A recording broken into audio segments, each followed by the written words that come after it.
Alors, j'ai un petit bouquin, un petit roman, mais très très beau, qui est passé complètement à l'as, qui est l'arpenteur qui s'appelle La poète aux mains noires de Ingrid Glowaci, Glowachi.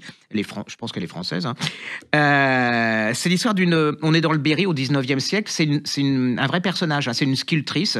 Alors ça commence. On voit une petite fille. Son père est sculpteur et tout. Ils font des poteries dans le Berry. Mais les filles, normalement, on travaille pas dans. Ouais, on fait pas et elle est passionnée. Elle va s'accrocher. Elle va se battre et tout. Elle va prendre sa place à côté des garçons. Et son père se rend compte qu'elle est surdouée pour ça.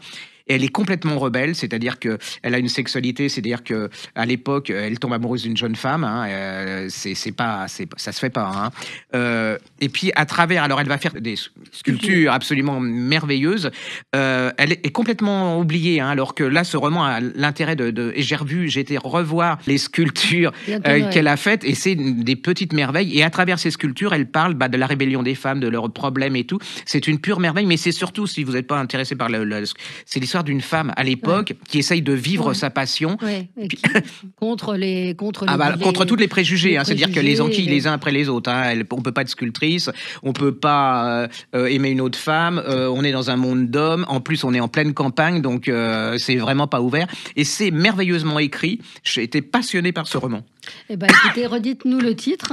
Ça s'appelle La poète aux mains noires, l'arpenteur de Ingrid Glowaci. La dame, elle s'appelle Marie Talbot.